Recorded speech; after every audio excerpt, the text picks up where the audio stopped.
देखिए एक अच्छी बात है, डेमोक्रेटिक बात है, मगर मेरा अपना ख्याल है कि हमारे यहाँ जो कल्चर है वो दिखावे का ज़्यादा है, प्रेज़ेंटेशन का ज़्यादा है। हम इन दायरों में फँसे रहते हैं। कई कई हमारे चीफ जस्टिस आए हैं, वो जनाब बेशुमार उनको सुओ मोटो ले लेते हैं, कई जाके शराब तक पकड़ना शुरू कर देते हैं। तो इदारों में इस तरह नहीं होता। मेरा तो इससे और क्वेश्चन बन रहा है कि क्या जो हम लोग समझते हैं कि जमहूरियत में इदारे होते हैं और इदारों में तो बंदे का बदलने का फ़र्क ही नहीं पड़ता। याद है कि कल एक चीफ जस्टिस साहब बोर थे, 12 घंटे में पूरी सुप्रीम कोर्ट बदल गई। इससे पहले भी हमारा एक इदारा है, आरबी है, हमारे एक चीफ थे, उनका ख्याल था, या जनरल फैज़ के ज़माने में कहा जा रहा था कि काज़ी ईसा साहब हैं, वो जज नहीं रहेंगे, आज वो पाकिस्तान की सुप्रीम कोर्ट है। मैं इससे एक नई बहस चाह रहा हूँ शुरू की जाए कि क्या पाकिस्तान के इदारे हैं कि हम लोगों के साथ चल रहे हैं। मेरा ख्याल है ये चीज़ साबित ये कर रही है कि हम जदीद दुनिया की जमहूरियत के साथ नहीं है। जदीद दुनिया में लोगों के बदलने से, चीफ के बदलने से इदारों का एकदम कलर नहीं बदल जाता। यहाँ 12 घंटे हुए हैं, नए हमारे चीफ आए हैं। मेरे पहले चीफ भी सुप्रीम कोर्ट के चीफ थे, ये भी मेरे सुप्रीम कोर्ट के चीफ हैं, आने वाले भी सुप्रीम कोर्ट के चीफ हैं, और ये सारे आइन के मुताबिक हैं, ये सारे पाकिस्तान लोगों के मुलाजिम हैं, ये मेरे टैक्स पे पलते हैं। तो ये मेरे ख्याल में ये बहस अब थोड़ी सी हमें बड़े हो जाना चाहिए, और बड़ी बहस यही बनती है कि क्या हमारे मुल्क को इदारे चला रहे हैं कि अशास चला रहे हैं। और देखें बंदा बदलने से किस तरह चीज़ें बदल गई हैं। This is a very serious thing. ठीक है जी। आमिर साहब, आप समझते हैं कि जिस तरह ताहिर मलिक साहब ने ये नुक्ता उठाया कि इदारे को चलता हुआ नज़र आना चाहिए, अशखास का असर नहीं पड़ता हुआ नज़र आना चाहिए, आप किस तरह से देखते हैं अदालती कार्रवाई पर? आपको लगता है कोई असर पड़ेगा? बराह रास्त नशर हुई तारीख में पहली दफ़ा सुप्रीम कोर्ट की कार्रवाई।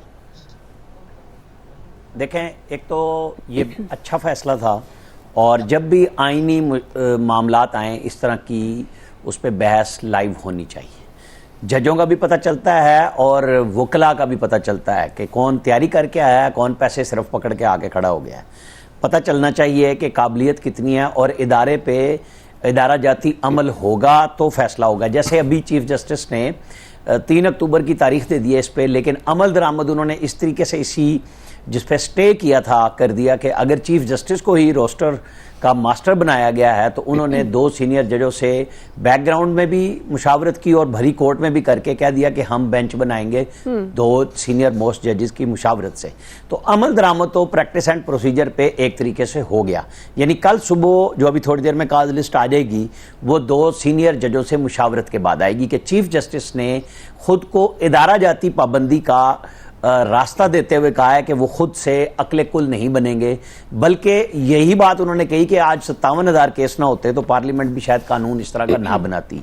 उन्होंने रेकॉर्डिक का जिस तरह से हवाला दिया कि $6.5 अरब का पाकिस्तान को जुर्माना हुआ, तो ये वो होती है कि जी सुओ मोटो पे जहाँ चीफ जस्टिस का दिल अटक गया वो केस लगा दिया, फलां कर लिया, जहाँ उनका नहीं हुआ तो उनके साथी जजेस ने मुशावरत शुरू कर दी।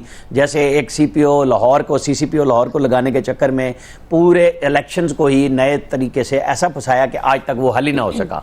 ये है वो फर्क। इदारे पे इदारे के कमांड करने वाले का यकीनन एक फर्क आता है। और अगर ये सिस्टम इवॉल्व हो गया कि जी आपने 3 जजों ने बैठ के करना है और अपीलों को बड़ा बेंच सुनेगा, मेरा ख्याल है फायदा हो जाएगा पाकिस्तान का कि चीफ जस्टिस ऑफ पाकिस्तान, आप और हम कई दफ़ा महफिलों में सुनते थे कि जी हम बताते थे फलां ने ये कह दिया, अब वो लाइव फिक्रे आ गए कि टैक्स पेयर की मनी से ये अदालत चल रही है और ये जजेस चल रहे हैं, तो फैसले हमें उस तरफ जाके करने होंगे। अब ये जो बुक वैल्यू पे जाते हुए चीफ जस्टिस जितने भी गए हैं, नई गाड़ी घर ले जाते हैं, पेंशन पूरी की पूरी 100% लेते हैं, आम मुलाजिम रिटायर होता है तो वो 70% उसको देते हैं। यहाँ सारी रियायत इसलिए दी गई थी कि ये लोगों को इंसाफ फराम करेंगे, लेकिन ये तो सिलेक्टिव इंसाफ फराम कर रहा था सुप्रीम कोर्ट जैसा हमारा इतना बड़ा इदारा। तो फिर ये बहुत जरूरी हो गया कि अगर चीफ जस्टिस काजी फायज ईसा जैसे आगे हैं, पब्लिक करते हैं, हमें इनके आने वाले कंडक्ट के ऊपर बात करनी होगी। शख्सियत को छोड़ के हो गई, शख्सियत जितनी थी बड़ी वो आ गए, अब चीफ जस्टिस बन गए। आने वाले दिन बताएंगे कि वो किस तरह सुप्रीम कोर्ट को रेगुलेट करते हैं, वो किसी के हक में और किसी के खिलाफ ना जाएं, वो आइन और कानून की मंशा से फैसले करें, वो पंचायती और तशरीही आइन ना बनाएं, फिर सब लोग इनको कहेंगे कि एक बहुत अच्छे जज हैं, वरना पहले भी जजेस गए हैं जिनकी ये खुद भी आज उनका इन्होंने भी बयान दिया कि कभी मार्शल लॉ को सिलेक्ट करते रहे और हमायत करते रहे, तो क्या वो फैसले हम पाबंदी करेंगे उनकी, या $6.5 अरब के नुकसान पहुंचा। उन्होंने खुद अपने साबका इदारे के सरबराहान को मतून किया है। तो ये सबका राइट फैसलों के ऊपर गुफ्तगू करने का है, हम और हमारा और आपका भी है। तो चीफ साहब के जब आने वाले फैसले होंगे उसी पे उनके बारे में राय भी बनेगी। सही है जी। आया साहब, आपके ख्याल में जाहिर है हम इस एक्ट और कानून पर क्या क्या उस पर बहस हुई, क्या रिमार्क सामने आए, उस पर बात नहीं कर रहे हैं, क्योंकि ये पहली दफ़ा देखने में आया अब कि जो कार्रवाई थी सुप्रीम कोर्ट की वो बराह रास्त नशर की गई। और इससे पहले जिस तरह से हम खुद अपने प्रोग्राम में बैठकर अदलिया की कारकर्दगी पर भी बात करते रहे हैं, सवाल उठाते रहे हैं, और जिस तरह के तहफ़्फ़ुज़ात जिसके खिलाफ फैसला आता है, ऑल्दो इंसाफ जो होता है वो तो बराबर होता है, तो आपको लगता है कि इस एक्शन से जो अदालती कारकर्दगी है उस पर कोई असर पड़ेगा? दुआब, ये इदारा इंसाफ फराहम करने के लिए बनाया गया था, लेकिन बदकिस्मती से हमें मुनसिफ फराहम किए जाते रहे। अब और ये ठीक है, लाइव कवरेज पहली दफ़ा हो गई फुल कोर्ट की, और जो डिमांड भी, चूँकि ख़ुद ये फ़ाइज़ ईसा साहब भी डिमांड करते थे कि जी कुछ मामला फुल कोर्ट में जाने चाहिए, और वो हम ख्याल जजेस पे बहुत ज़्यादा तनकीद होती रही। मुझे आज भी अल्लाह के फजल से इस बराह रास्त कार्रवाई में भी हम ख्याल जजेस नज़र आते रहे। भाई जाहिर है, जज अगर आपको कोई एक आपका पॉइंट ऑफ व्यू है, नुक्ता नज़र है, तो हम ख्याल तो आप हो जाते हैं, मतलब वो तो उससे तो जान आप नहीं छुड़ा सकते। बिल्कुल।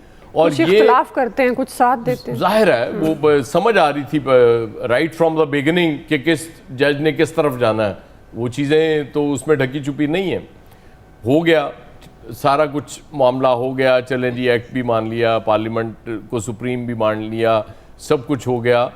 हर चीज़ की कुछ ज़ाहिर फ़वाइद भी होते हैं, कुछ नुकसानात भी होते हैं। कुछ चीज़ें आप ये चूँकि पार्लियामेंट ही सुप्रीम है, तो जब वो एक पार्लियामेंट ने का जो केस आया था जस्टिस बंदयाल साहब की अदालत में, और उस वक्त उन्होंने अदलिया को सुपीरियर करार दे दिया, उन्होंने स्पीकर का फैसला गलत करार दे दिया। अब कल को कोई और सिचुएशन बनेगी, यहाँ को डिफरेंट फैसला आ जाएगा। बात तो ठीक है कि इदारे मजबूत होने चाहिए थे, हमें नज़र आना चाहिए था कि जी इदारा जाती को फैसले आ रहे हैं, लेकिन यहाँ शख्सियात चूँकि हमेशा अहम होती हैं। और मुझे याद है कि परवेज़ मुशर्रफ साहब की भी जो आखिरी मीडिया टॉक थी, वो उन्होंने कह के उठे थे कि अब इस मुल्क का अल्लाह ही हाफिज़ है, क्योंकि जो इख्तियार और इक़्तिदार जिसके पास आ जाता है वो समझता है कि मैं इंडिस्पेंसिबल हूँ, मैं जो कर रहा हूँ वही ठीक है, मेरे से पहले जो कर गए वो भी गलत हैं, और मेरे बाद जो आएगा वो भी शायद मामला ठीक नहीं चला सकेगा। इसलिए मुझे हमेशा रहना चाहिए यहाँ। ये सबसे बड़ा अलमिया हमारे यहाँ ये है। और ये लाइव कवरेज देख लिया हमने, 15 जज भी देख लिए, उसके बाद जो वकला थे अटर्नी समेत वो उनके दलाइल भी सुन लिए, उनके रिमार्क्स भी जजिस के देख लिए। नॉर्मली होता तो ये है ना कि एक वकील जब बोल रहा होता है, दलाइल दे रहा होता है, तो आप नोट्स लेते हैं और उसके बाद एंड पे ज़ाहिर है आप सवाल पूछ लेते हैं जो आपके जहन में होते हैं। लेकिन चूंकि